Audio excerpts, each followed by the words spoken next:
بسم الله الرحمن الرحيم. الحمد لله الذي أرسل رسوله بالهدى ودين الحق ليظهره على الدين كله ولو كره الكافرون. أشهد أن لا إله إلا الله وحده لا شريك له، وأشهد أن محمدا عبده ورسوله، صلوات الله وسلامه على هذا النبي الكريم وإمام المتقين وقائد الدعاة المجاهدين وعلى آله وأصحابه أجمعين. اللهم علمنا ما جهلنا وانفعنا بما علمتنا وجعلنا من المخلصين. وصلى الله على سيدنا محمد وعلى آله وبارك وسلم والحمد لله رب العالمين. أما بعد. Yang dihormati lagi dikasihi Al-Fadil Tuan Pengerusi, Sahibul Fadilah Tuan Imam, Tuan Bilal, seluruh ahli jawatan kuasa surau kita yang saya raikan, tuan-tuan, perempuan, muslimin, muslimat. Mudah-mudahan kita diberikan keberkatan dan juga segala kebaikan di sisi Allah Subhanahu wa taala. Alhamdulillah, sekali lagi pada malam ini kita diberi kesempatan dan juga peluang oleh Allah Subhanahu wa taala untuk kita meneruskan perbincangan berkaitan dengan modul kitab kita, kitab fiqh, masih lagi dalam perbincangan berkaitan dengan rukun sembahyang. Rukun sembahyang kita akan sambung pendetilan rukun yang kedua. Muka surat 24, muka surat 24 versi Rumi dan 52 versi Jawi. Kita sedang bincang pendetilan rukun sembahyang, komponen wajib di dalam sembahyang. Komponen wajib dalam sembahyang ada 3 sahaja. Dia ada 3 komponen besar membentuk sistem sembahyang yang sempurna ataupun yang lengkap. Komponen wajib ada 3, komponen sunat abad ada 8, dan selebihnya dipanggil komponen sunat hai'ah, aksesori. Hai'ah itu dipanggil aksesori. Sejauh mana kualiti sembahyang kita berdasarkan sejauh mana cantik kita melaksanakan abad, hai'ah dan rukun. Baik, kita bincang komponen pertama iaitu komponen wajib. Ada 3. Pertama, syarat sah, telah kita bincang, ada 7. Yang kedua yang sedang kita bincang, nama dia ialah syarat sah rukun sembahyang. Itu dipanggil syarat sah rukun sembahyang. Ini perkara wajib yang kedua daripada 3 yang berada dalam komponen wajib, dan selebihnya ada 1 lagi tajuk yang wajib, iaitu perkara batal. Perkara batal itu menjadi kewajipan untuk kita tahu supaya kita boleh jaga ucapan kita dan perbuatan kita supaya tidak membatalkan. Baik, yang kedua daripada 13. Qala al-musannif rahimahullahu ta'ala, kedua daripada 13 rukun. 13 rukun ni, 5 yang jenis ucapan, 8 yang jenis perbuatan. Jadi 5 campur 8 jadi 13. Kalau ada orang cakap 14, betul juga. Kalau ada orang cakap 17, okey juga. Cara bilang tak sama. Kita bilang ni cara yang popular. 5 yang wajib, 8 yang wajib, tanpa mencampurkan 4 tumakninah, tak jadi rukun. 4 tumakninah dalam 4 rukun tu, rokok, iktidal, sujud, duduk antara 2 sujud tu, dia syarat dia ada tumakninah. Maksud tumakninah ni stop pergerakan kadar 3 saat. Tu rukun ataupun syarat wajib, syarat sah. Cara bilangan mazhab Syafi'i yang masyhur ialah bukan rukun. 4 itu dia tidak termasuk rukun, tapi wajib, kena stop, bukan sunat stop tu. Sami Allahu liman hamidah, berhenti pergerakan. Berhenti pergerakan sekejap bukan sunat, itu wajib. Cuma wajib itu tidak dinamakan rukun. Wajib itu dinamakan syarat sah i'tidal, syarat sah rukuk, syarat sah sujud, syarat sah duduk antara 2 sujud. Nama je beza. Sebab tu kalau orang cakap, ada ulama yang bilang 4 itu rukun, betul juga. Tapi cara kita yang popular, dia tak bilang rukun. Status sama, wajib. Cuma bilangan dia tak dikira rukun, dikira syarat kepada rukun. Syarat kepada rukun. Syarat apa? Syarat sah rukun. Apabila syarat sah rukun, kena buat, tak buat tak sah. Tu jadi kesimpulan wajib. Cuma bilan je, tak nama rukun tapi nama syarat sah. Tapi wajib juga, yang penting wajib. Sebab itu ada orang bilang 14, 13 campur 4 itu dijadikan satu. 4 tumakninah jadikan satu. Jadi bilangan dia 14. Ada orang bilang, orang ni ulama lah, kaum biasa. Ulama bilang 17. 13 plus 4 jadi 7. Jadi 7 tu kenapa? Karena 4 yang kita sebut tadi tumakninah itu di 4 tempat rukun. Jadi kesimpulan kita tak perlu berkhilaf, sebab bagi kaum ulama je yang khilaf. Yang penting kita tahu kenapa jadi 13, kenapa jadi 14, kenapa jadi 17. Baik, dia ada 15. Lagi pening kita. Ada ulama bilang 15. 15 tu yang mana jadi 15? Yang ke-14 ialah tumakninah, 4 tempat. Yang ke-15 istihdar. Istihdar sunat mazhab kita, mazhab lain wajib. Mazhab lain wajib istihdar. Sebab itu mereka bilang memasukkan yang wajib di dalam mazhab lain itu menjadi rukun. Ada sebahagian ulama mazhab kita juga mereka bilang 15. Rukun ke-14 itu 4 tumakninah, rukun ke-15 ya istihdar. Apa dia istihdar? Gambarkan sembahyang sebelum takbir. Sebelum takbir Allahu Akbar, dia kena view dulu dalam minda ni rupa sembahyang. View dalam minda rupa sembahyang, nampak rupa, bukan nampak nama, bukan rupa dia, nampak qiyam, tunduk, rokok tu, tunduk tu, i'tidal, sujud, nampak dalam ni. Sebab itu kena kenal 13 baru boleh view. Kalau tak kenal sembahyang, duk nampak SOLAT je. SOLAT tu nama. SEMBAHYANG tu nama. Kita bukan nak nampak sembahyang tu, nampak ejaan dalam ni. Bukan, itu nama. Nak nampak diri. Maka rukun sebahagian ulama lain mengatakan bahawa gambarkan rupa sembahyang sebelum lafaz itu adalah rukun, wajib. Dia punya step dia, pertama berdiri, kita akan gambarkan dalam minda rupa sembahyang. Kosongkan hati, nampak install masuk sembahyang. Kemudian diikuti dengan lafaz yang sunat, usalli. Usalli apa? Ungkat apa yang kita gambarkan. Kita dah tergambar sembahyang, ungkatkan dengan perkataan usalli fardal isya arba'a raka'atin ada lillahi ta'ala. Kemudian step yang seterusnya takbir, masukkan apa yang kita gambarkan, apa yang kita ucapkan di lidah dalam hati kita. Masukkan niat, dia panggil niat. Itu dia punya langkah-langkah sebelum takbir. Tapi kesimpulan biar kita tak bincang yang perbahasan detail macam tu, tak perlu. Yang memeninkan kita saja, yang paling penting fokus 13. Orang cakap 15, entah lantak pergilah, aku yang penting aku tahu 13. Tak nak ambil tahu aku 15 ke 17 ke 14 ke, buat pening aku je. Yang penting aku buat betul.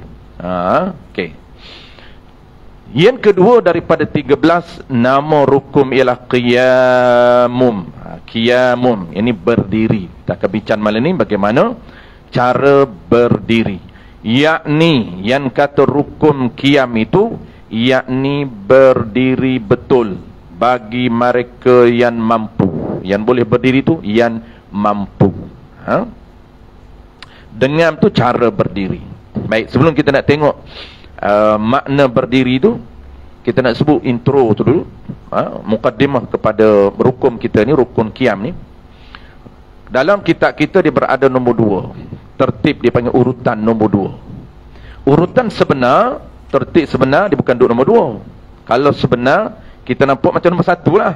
Diri, lepas tu takbir Allahu Akbar. Itu urutan yang nampak, yang zahir kita nampak berdiri betul, baru kian Allahu Akbar. Tetapi ulama susun nombor 1 ialah takbir. Ada setengah kitab dia susun nombor 1 niat, nombor 2 takbir, nombor 3 qiyam. Ada kitab kita susun pertama niat, kedua qiyam, ketiga takbir. Kenapa ulama susun niat? ataupun takbir yang pertama, bukan rukun. Qiyam, bukan qiyam. Penyusunan ulama dia ada rahsia dia. Kenapa dia susun niat pertama, barulah qiyam yang kedua.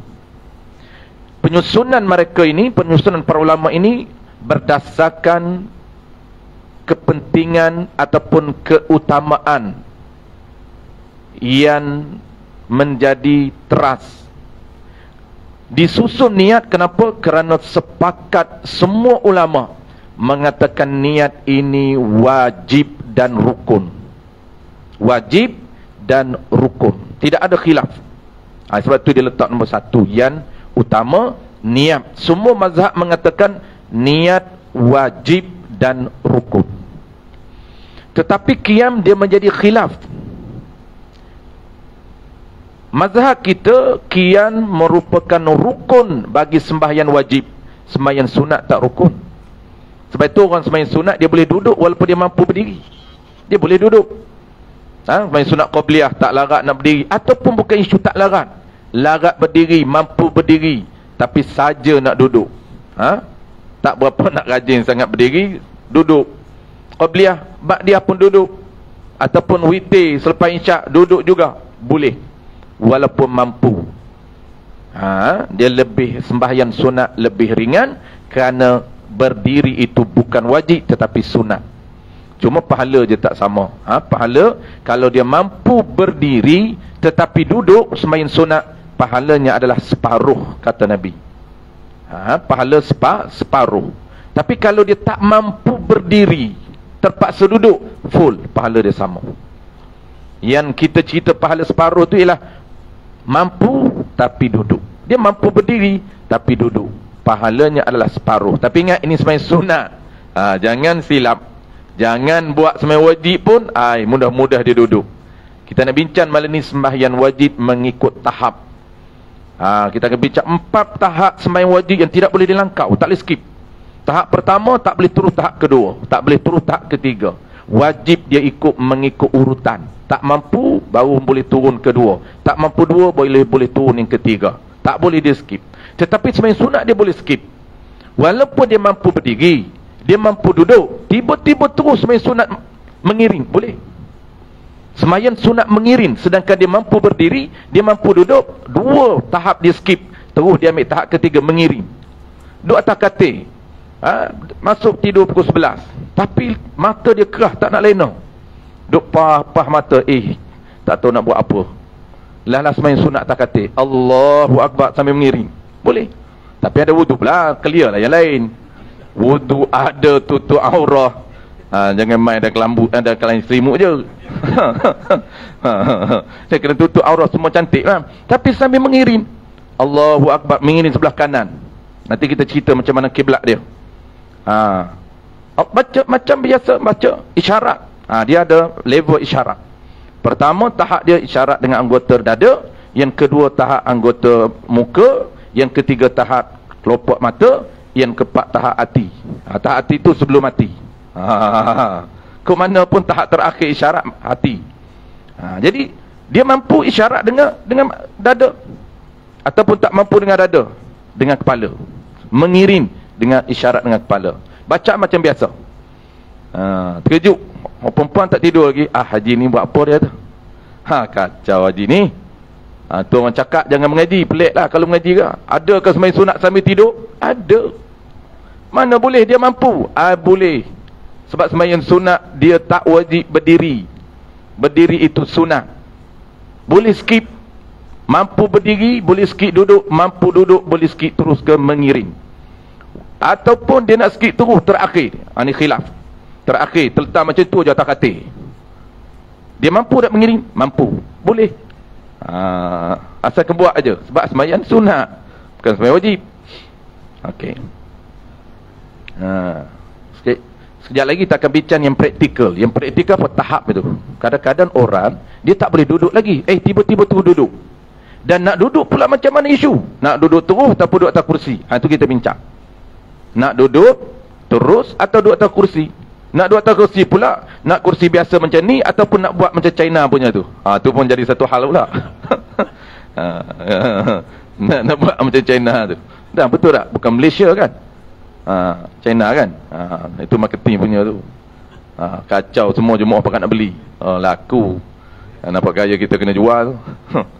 Ada viral dia tanya, ustaz nak kena beli, kami sujud lama tak sah. Kenapa pula? Ni kena sujud macam ni dia tak? Kacau. Kami dah semayang atas kursi dah lama dah, tapi tak ada sujud macam ni dia tak? Rupanya nak kena beli kursi macam ni. Kacau. Nanti kita akan bincang. Yang tu praktikal untuk malam ni lah. Kita akan fokus. Okey, intro yang kedua. Pertama, kenapa ulama susun niat? Kerana niat pertama ulama susun sebab niat menjadi, orang panggil apa? Ijma' para ulama rukun. Tidak ada khilaf. Sebab tu dia letak nombor satu. Yang kedua, sebab tu qiyam diletak nombor 2 ataupun nombor 3. Yang kedua, kita nak sebut qiyam ni. Qiyam ini merupakan antara rukun sembahyang yang mempunyai nilai pahala yang besar. Dia 13 rukun tu, dia tak sama nilai. 13 rukun, rukun takbir Allahu Akbar sampai rukun salam Assalamualaikum, dia mempunyai nilai yang tersendiri, rekod pahala tak sama. Paling besar nilai pahala 13 itu ialah rukun qiyam. Kenapa kata ulama qiyam mempunyai nilai, orang panggil apa, merupakan rukun paling afdal. Afdal tu maksudnya aktsaru sawaban, mempunyai nilai pahala yang besar, tu afdal. Kerana kata ulama qiyam ini dia bergabung beberapa syariat lain. Dalam qiyam tu dia ada 3 lagi. Pertamanya ialah syariat qiyam, tu satu. Yang keduanya, di dalam qiyam itu ada syariat yang wajib dan afdal, iaitu bacaan surah. Bacaan surah ni rukun, tu syariat rukun. Dan dia pula merupakan bacaan yang paling afdal, paling besar pahala.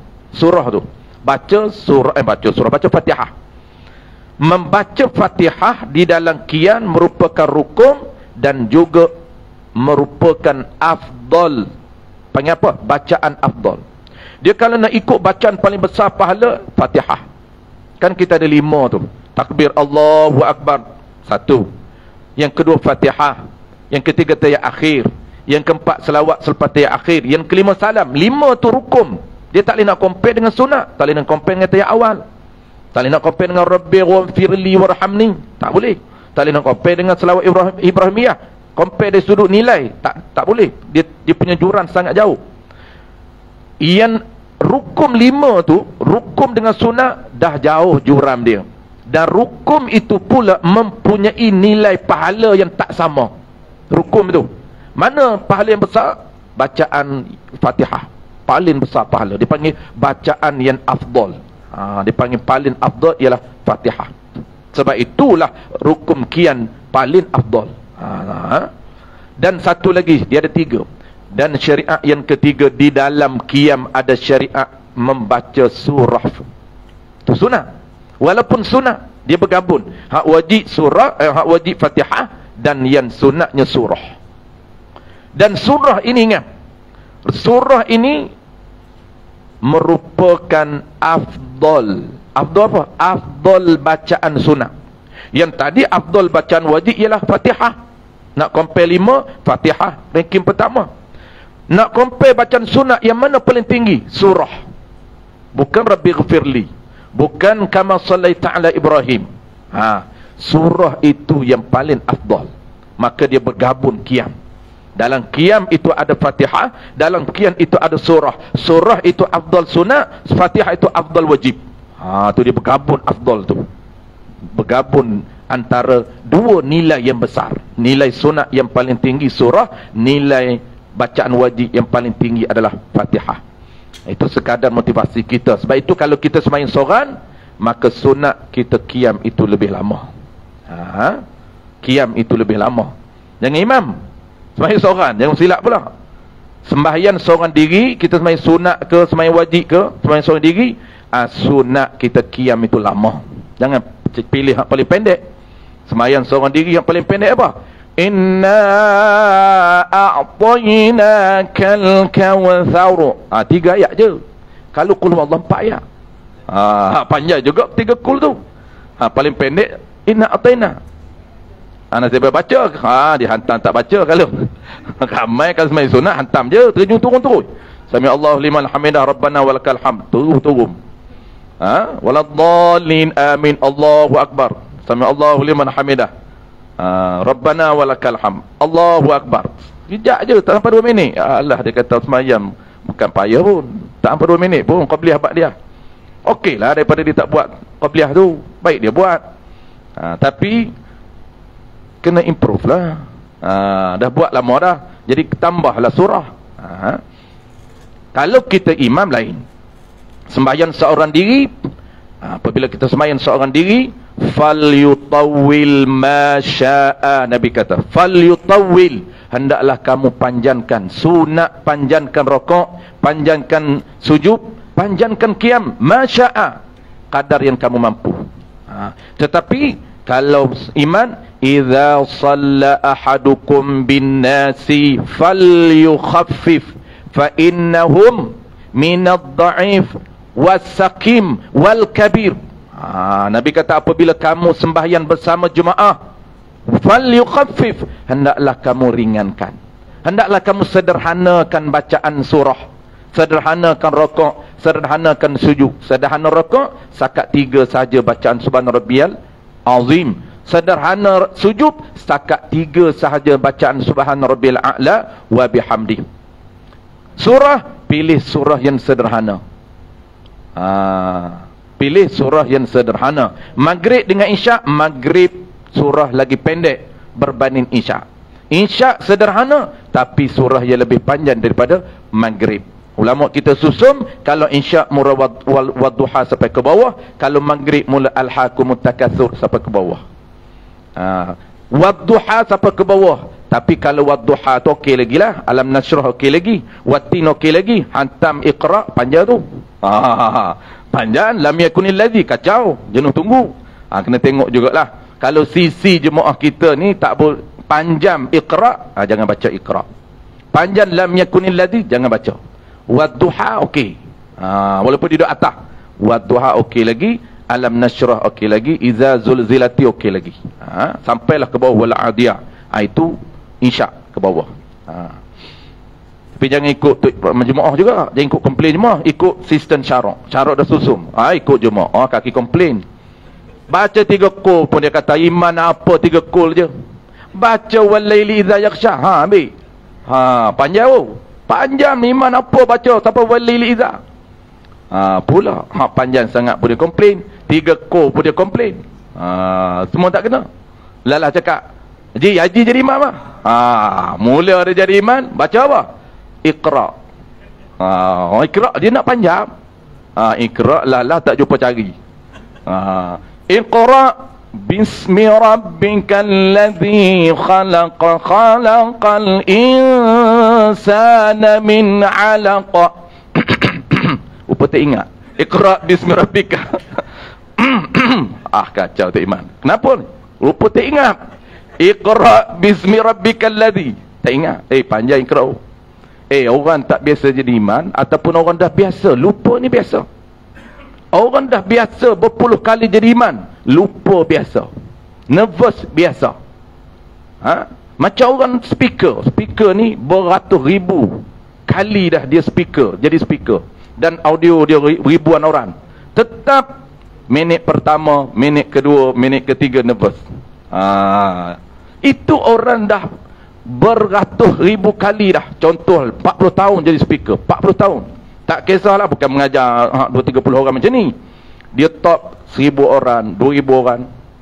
Tetap minit pertama, kedua, ketiga nervous. Yang dia kena pandai handle macam mana. Bayangkan kita jarang-jarang duduk depan. Walaupun kita tak nampak orang tengok kita, memang orang tengok kita. Kita duduk depan tak perasan. Tapi oleh kerana kita tahu kita imam, siap. Kadang-kadang baca kuliah tak jumpa cari. Yang kata iqra panjang iqra. Kuliah pun tak jumpa cari. Baca kuliah bertukar habis. Sebab apa? Tak jumpa cari. Baca alam nasyrah bertukar juga. Tu. Jadi jangan ikut kaki komplain. Kita ikut sistem. Kalau ulama kata insya wadduha ke bawah, boleh baca walaupun komplain. Tak dikira makruh. Tak dikira makruh. Melainkan ada juga yang kita kena raih orang komplain. Melainkan satu tempat itu memang sisi dia sangat kecil. Dia tak boleh wadduha bagi dia sangat lama. Game-game tak boleh duduk diri lama. Memang kena raih, kena baca 4 ayat 5 ayat je. Ini game ni kena baca apa? Kena baca idza ja qul wallah. Idza ja qul wallah. Itu je dia. Dia kata wadduha kami panjang. Panjang sangat kami. Sebab sisi dia ni. Sisi dia ni. Orang baru masuk Islam. Jangan orang baru masuk Islam. Orang baru tu kita hantam tu wadduha. Walaupun dalam sistem panduan dia memang wadduha lah. Dia panggil panduan urutan. Yang afdal, yang sunat macam mana. Okey, kita terus macam mana yang kata makna qiyam dan tahap-tahap dia. Yang kata qiyam itu ialah berdiri bagi orang yang mampu dengan cara menegak, membetulkan belakangnya meskipun, yakni sekalipun bersandar kepada dinding. Sekiranya seseorang berdiri dengan keadaan membongkok, sekiranya seseorang berdiri dengan keadaan membongkok, hampir macamnya hampir seperti orang rokok, padahal ia mampu berdiri, boleh tuan mampu berdiri betul, tiadalah dinamakan berdiri. Tidak sah berdiri dia sekiranya berdiri itu sama dengan rokok. Itu tak boleh, tidak sah. Level tu, tahap berdiri dia sama dengan rokok. Maksud apa? Rokok ni kita akan bincang akan datang ada 3 standard rokok. Pertama, rokok yang wajib. Yang kedua, rokok yang afdal. Yang ketiga, rokok makruh. Rokok makruh tu rokok yang kepala dia menjunan ke bawah. Center cantik 90 darjah tu, itu dipanggil afdal ataupun sunat. Dan yang wajib ni ialah sekadar rokok dia itu tangan dia ni sampai kedua kepala lutut. Dia tunduk itu, kalau dia hulur tangan, walaupun dia tak hulur, sebab tangan hulur ni, tangan meletakkan di atas 2 kepala lutut sunat. Itu sunat yang asin, bukan wajib. Yang wajib ialah bongkok, tunduk. Pergerakan tunduk itu wajib. Adapun 2 tangan meletakkan di atas 2 kepala lutut sunat. Ingat, tangan sunat mazhab kita meletakkan 2 tangan di atas 2 kepala lutut. Dan sunat asin pula buka. 2 ini kita buka. Bukan meletakkan di betis, bukan. Dia kalau letak di betis, dia akan lari kadar rendah kita itu. Dia akan menyebabkan kita punya tahap bongkok itu lebih rendah. Dan makruh kita meletakkan tangan kita di betis ataupun dia pegang buku lali terus. Itu lagi jahanam. Terus pegang buku lali. Itu tak tahulah teknik apa tu. Mungkin dia jenis penerjum. Dia nak jenis nak terjum kan, dia kena ada gaya dulu terjum tu. Tak kisahlah tak ada gaya terjum atas pisam. Terjum atas pisam, dia terjum tu macam tu. Terjum kepala dulu ni dia kena ada teknik juga. Baik. Kalaulah dia sama tahap berdiri dia bongkok ni sama tahap dengan kadar rokok tadi, kadar rokok yang wajib tadi sama macam tu, maka tidak sah berdiri. Kerana berdiri ini mesti di atas sedikit daripada kadar rokok. Rokok yang wajib. Yang kata berdiri betul itu sunat. Itu sunat. Berdiri betul macam ni sunat. Ni kadar rokok yang wajib macam ni. Ini rokok yang sunat ataupun afdal. Ini tak sah. Ini tak sah rokok. Level sebab tangan kita dah tak sampai di 2 kepala lutut. 2 kepala lutut tak sah. Ini apa? Tak sampai. Apabila tak sampai tidak dinamakan rokok. Dinamakan apa? Inilah dinamakan tahap berdiri yang basic, yang asas, yang wajib. Kalau kita duduk macam tu, sedangkan dia bukan jenis bongkok tua. Kalau bongkok tua tak apa. Bongkok tua memang dia tak boleh paksa dia, tak boleh. Dia macam tu. Sebab dia berjalan pun macam tu. Maka rokok macam tu. Adapun kita berjalan elok, tiba-tiba Allahu Akbar. Gaya kita. Tu tidak sah. Sebab sama dengan ni rokok macam ni, rokok yang wajib macam ni, kita pun qiyam macam ni juga. Yang wajib qiyam atas sedikit. Ni qiyam wajib ni. Qiyam yang sunat macam ni.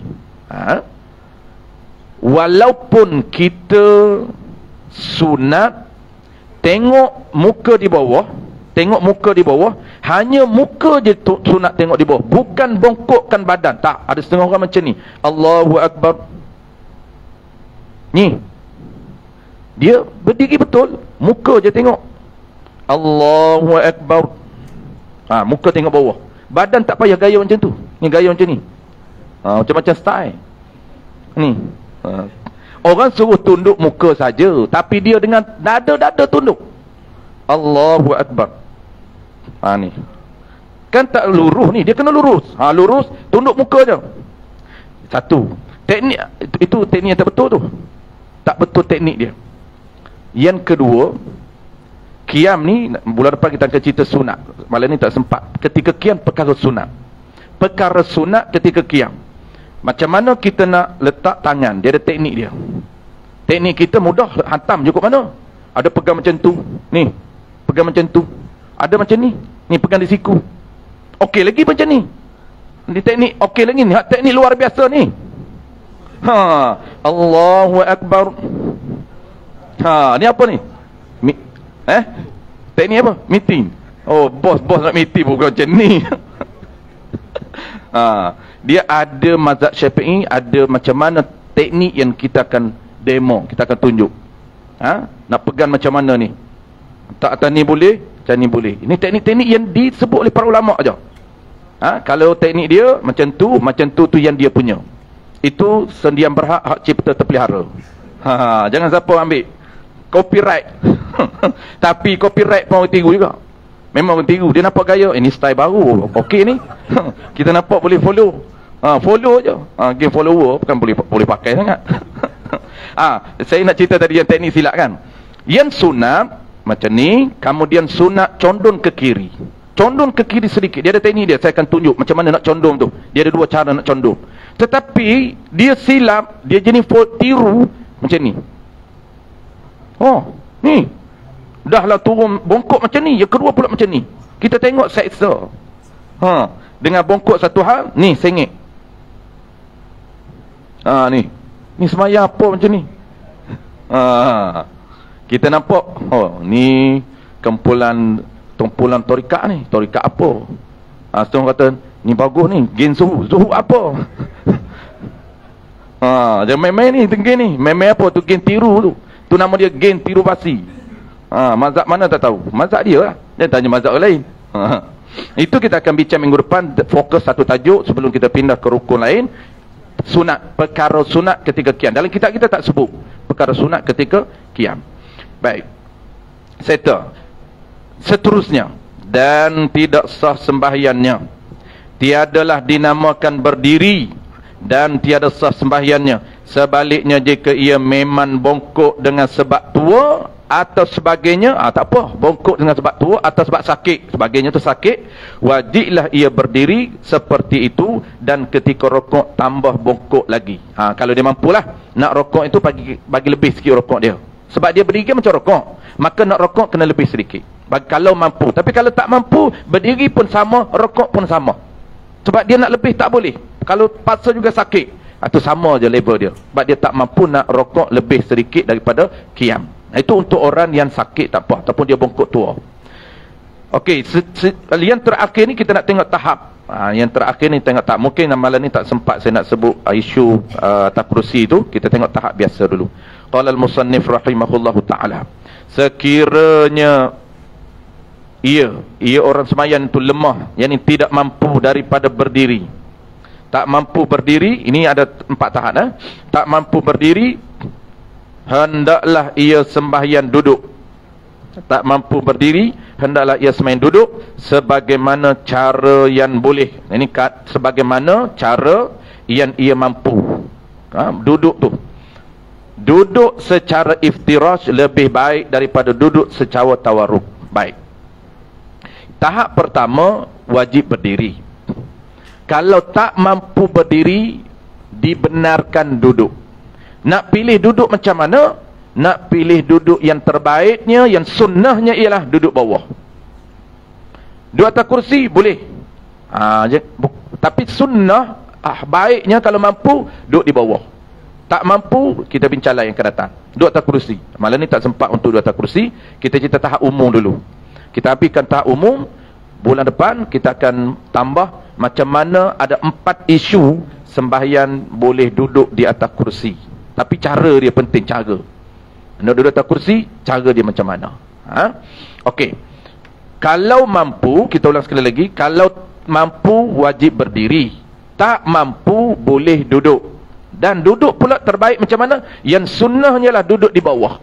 Okey, duduk di bawah itu sunnah. Manakala nak pilih cara duduk di bawah itu, cara tahiyat awal, tahiyat akhir. Tahiyat awal. Duduk dalam keadaan iftirash tahiyat awal. Tahiyat akhir itu nanti tahiyat akhir lah. Itu duduk yang sunnah. Adapun dia tak mampu duduk sunnah, tapi boleh duduk atas kursi, dibenarkan duduk di atas kursi. Cara nak rokok, cara nak sujud, kita akan bincangkan datang. Okay, untuk tahap pertama ni tuan-tuan, kita nak tahu nilai. Apa maksud nilai? Penilaian mampu berdiri, penilaian tak mampu berdiri, duduk. Itu kena tahu nilai. Kalau dia silap nilai, sedangkan dia tidak dibenarkan duduk, terus dia duduk.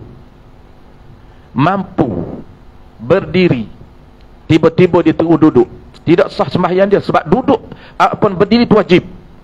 Okey, penilaian dia rendah saja, dia tak tahap tinggi sangat, bukan sakit teruk sangat.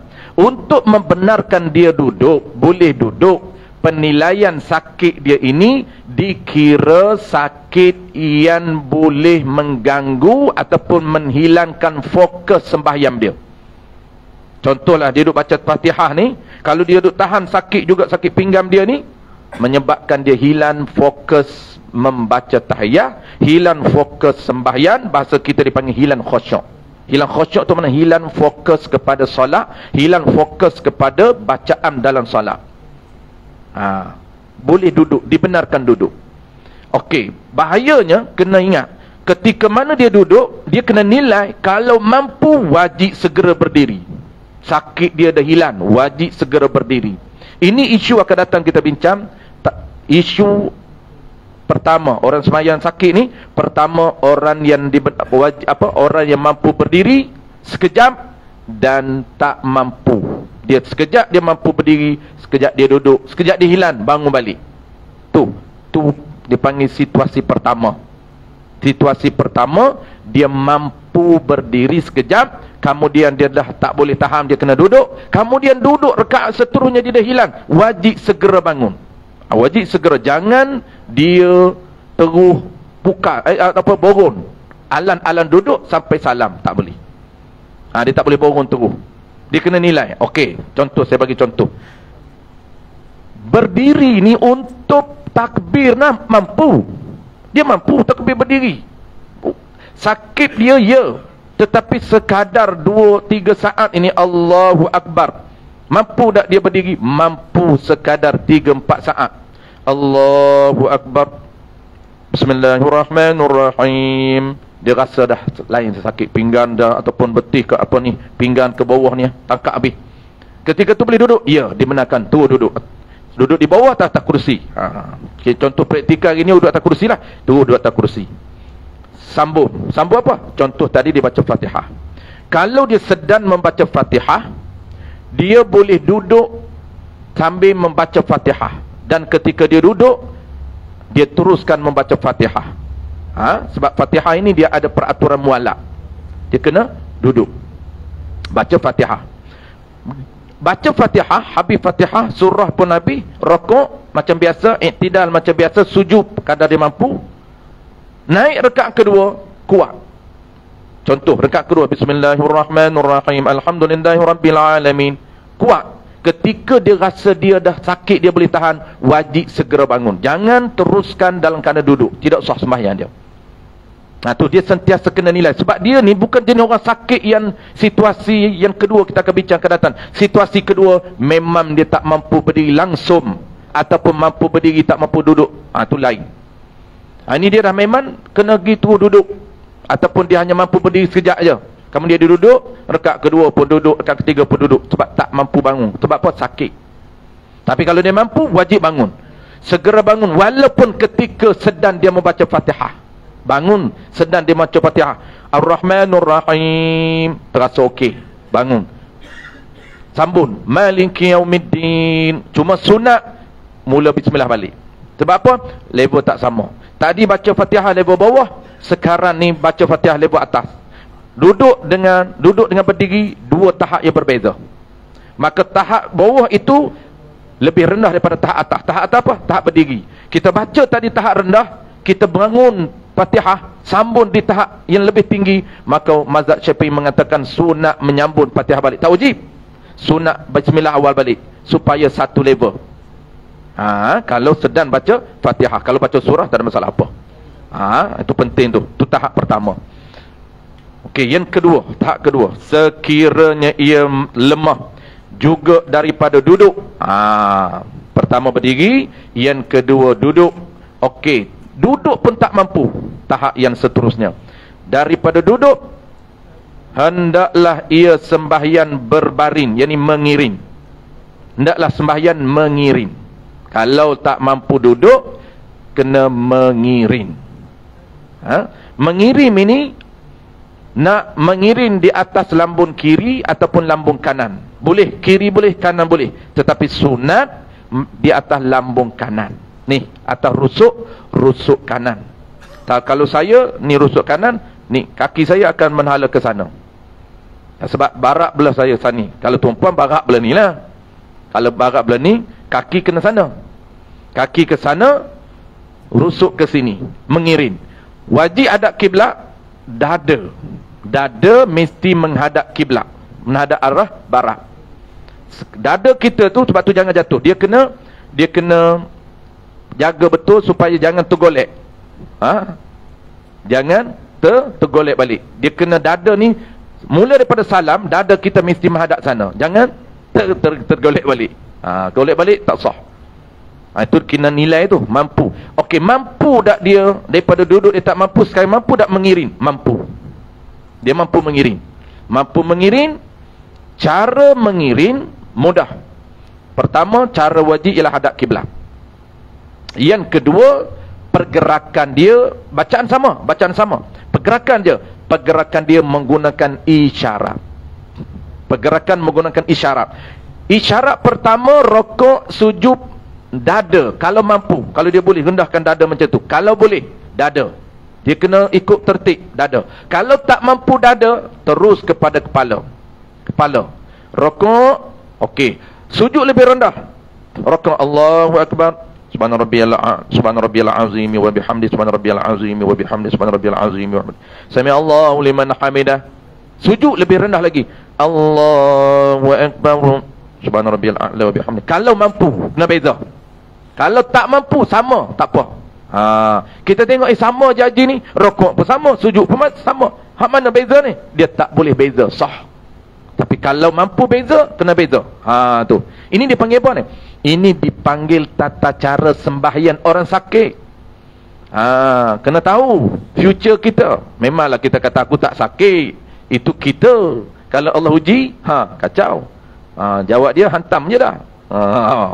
Semayang macam mana pun tak apalah, janji semayang. Mana boleh. Kena ikut sistem. Semayang itu ada sistem yang diperuntukkan oleh syarak. Okey. Yang kedua, tahap urutan isyarat yang ketiga, pertamanya dada, keduanya wajah muka, yang ketiga kening. Mata tak boleh dah, sakit, tapi boleh mengiring. Mengiring boleh lagi. Cuma tak boleh nak rokok, sakit kepala sangat, tak boleh nak sujud, sakit sangat. Hanya isyarat dengan kelopak mata. Isyarat dengan kelopak mata ini tak wajib dibezakan antara rokok dengan sujud. Jangan memandai-mandai. Ada orang kata memandai-mandai. Dia kata rokok kena celek. Okey, ini sikit. Sujud kena celek lagi apa? Lagi kuat. Sujud macam mana? Tu memandai-mandai. Sama je. Sama je. Allahu Akbar. Subhana rabbiyal azim wa bihamdi, subhana rabbiyal azim wa bihamdi, subhana rabbiyal azim. Sami Allahu liman hamidah. Sujud ni. Allahu Akbar. Subhana rabbiyal a'la wa bihamdi. Tak perlu. Tak perlu jenggik mata tu. Dah lah sakit. Sama aja. Dia tak urutan ketiga dengan keempat sama. urutan isyarat ni. Bukan tahap solat.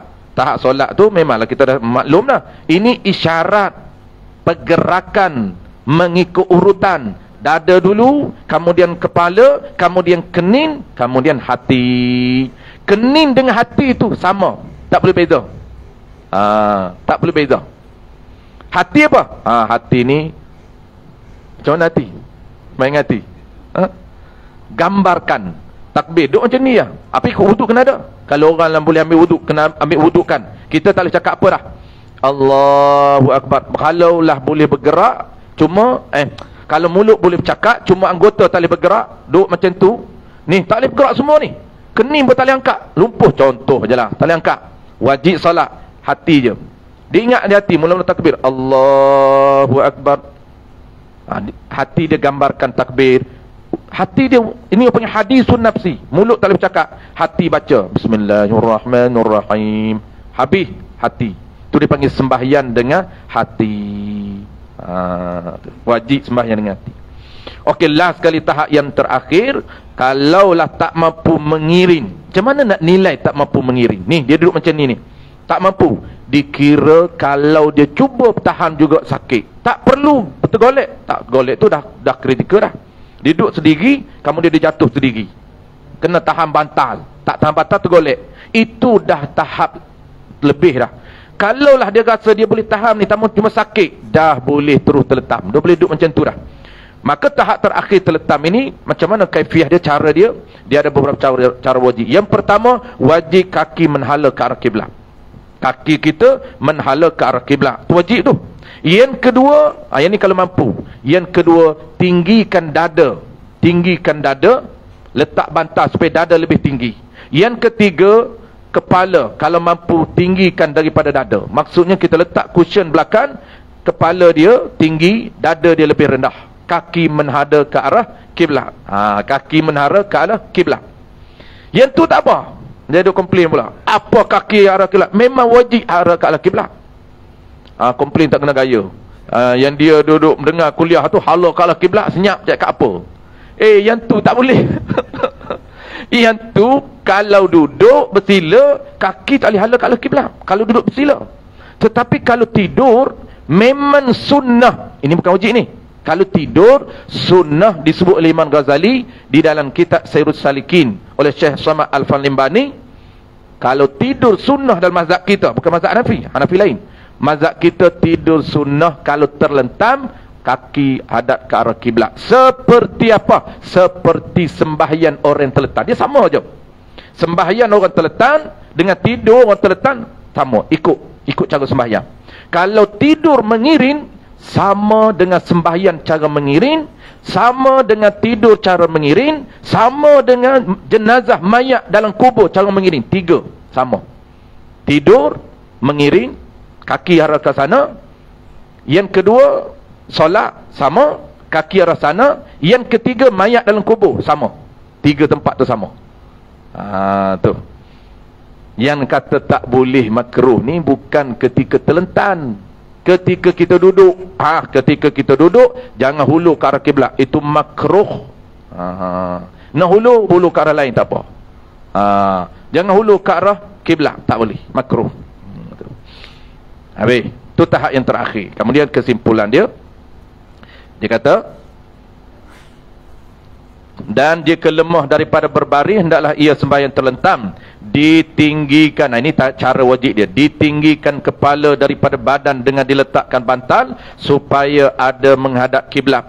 Dan cara sembahyang memakai itu menggunakan isyarat sahaja dengan kepala pada rokok dan sujud, dan dijadikan isyarat kepada rokok kurang daripada sujud. Jika tidak boleh juga, hendaklah ia sembahyang menggunakan isyarat dengan kelopak mata. Pakai kelopak mata tadi yang kita cerita tadi, kelopak mata. Isyarat dengan kelopak matanya. Ketika itu tidak ada beza. Ni tak ada beza antara isyarat rokok dengan isyarat sujud. Sama, kelopak mata tak perlu bezakan. Dan hati pun sama. Dan jika tidak boleh juga, wajib dilakukan segala perbuatan dan bacaan sembahyang di dalam hatinya. Ini tahap yang terakhir, terlentam itu isyarat dengan hati. Orang yang mengerjakan sembahyang sebagaimana yang tersebut ini tidak wajib qada. Sah sembahyang dia dan tak wajib qada apabila ia sehat dari sakitnya kelak. Pendeknya, kesimpulannya, hukum wajib sembahyang atas seseorang itu tidak gugur selagi ingatannya masih baik. Tak gugur. Selagi hati dia sedar, wajib. Kalau hati dia tak sedar, barulah tak solat. Wallahu a'lam. Itulah dia 4 tahap sembahyang. Bermula dengan tahap berdiri, kemudian duduk, kemudian mengiring, dan tahap yang keempat ialah terlentam, dan juga pergerakan isyarat juga. Dia ada 4 tahap. Tahap pertama menggunakan dada, tahap yang kedua menggunakan muka, tahap yang ketiga menggunakan kelopak mata, tahap yang keempat sembahyang isyarat menggunakan hati. Itu 4 tahap. Ini semua ini persiapan apabila kita sakit nanti dipanggil persiapan future kita. Baik. Dan insya-Allah tambahan akan datang sebelum kita masuk rukun yang ketiga. Bulan depan kita akan tambah ada 2 isu. Isu yang pertama ialah sembahyang isu sembahyang di atas kursi ikut tahap. Ikut tahap. Dan yang kedua ialah perkara sunat ketika qiyam. Persaranan sunat ketika qiyam kita combine-kan. Wallahu alam. Tapi yang paling penting ialah perkara sunat ketika qiyam. Adapun sembahyang atas kursi itu kita dah maklumlah, banyak kali kita dah sebut isu-isu tu. Wallahu alam. Ya.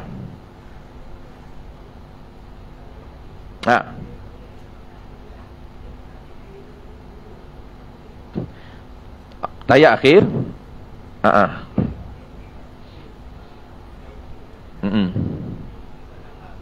Abang sembahyang bawah lah ni. Okey. Boleh?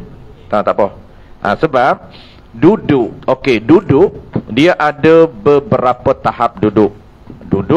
Dia ada beberapa tahap duduk. Pertama dia panggil tahap wajib. Yang kedua tahap sunat ataupun afdal. Yang ketiga makruh. Makruh tu sebaliknya. Okey, tahap wajib. Tahap wajib ni duduk dan merapatkan pampang punggung ke tempat duduk walaupun macam mana cara. Dipanggil duduk sah. Cuma makruh kalau kita mampu. Kalau tak mampu, sah, tak makruh. Contoh kita duduk. Okey, duduk bersila. Macam abang duduk macam ni, duduk bersila. Sedangkan kita mampu duduk macam tayat akhir. Tiba-tiba kita duduk bersila. Kita duduk bersila ni, walaupun kita mampu duduk tayat akhir, sah tapi makruh. Kita ni lepas pertama, lepas sah, lepas wajib sah, makruh. Ataupun duduk cara yang kedua, macam apa kata, duduk hulur kaki ke depan. Duduk hulur kaki ke depan sah, kalau mampu, makruh. Sebab sunat, sebab tahap yang kedua sunat. Tahap yang kedua sunat. Kita sebut tahap yang pertama dulu. Hulur kaki ke depan, ya, dipanggil duduk yang level pertama, level wajib, sah. Kalau tak mampu, tak makruh. Itu yang kadar dia mampu. Tapi kalau dia mampu duduk sunnah, makruh. Sah tapi makruh. Cara ketiga, duduk yang ketiga macam abang kita duduk ni. Ni macam abang ni. Abang kita ni. Gaya mutu keunggulan. Boleh, sah. Duduk semaya, Allahu Akbar. At-tahiyyatul mubarakatus salawah. Okey? Sah. Tapi kalau mampu, makruh. Nak cerita sah, tak pertama. Seterusnya tak keempat, tak ada contoh. Tak ada siapa buat. Saya nak buat payah. Duduk, orang panggil duduk Cina rugi. Cina dia rugi duduk macam ni. Fras. Ni frah ni. Ni. Macam abang buat. Contoh. Cantik. Duduk macam tu sah. Tapi kalau mampu, makruh. Itu rupa-rupa duduk yang disebut oleh Iman Baijur. Sah. Okay, tahap pertama. Tahap kedua. Tahap kedua ni, kalau dia mampu, tahap kedua sunnah ataupun sunnah afdalnya ialah duduk dalam tayat awal ataupun duduk dalam tayat akhir. Itu yang sunat. Tu wallahu a'lam.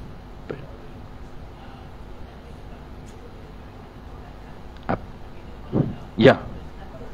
Sengaja azam boleh? Ya, boleh. Tapi luput fadilat lebih, tak ada fadilat lebih. Fadilat lebih tak ada, tapi fadilat sembahyang rekod catatan pahala sembahyang dapat. Dia pahala sembahyang yang kita pernah sebut, dia ada pahala diri sembahyang, dia ada pahala lebih. Lebih ni ada lebih diri, rekod lebih itu ada nisbah diri sembahyang sebab dia buat lebih, dia buat perkara sunat dalam solat, dan ada kelebihan nisbah waktu.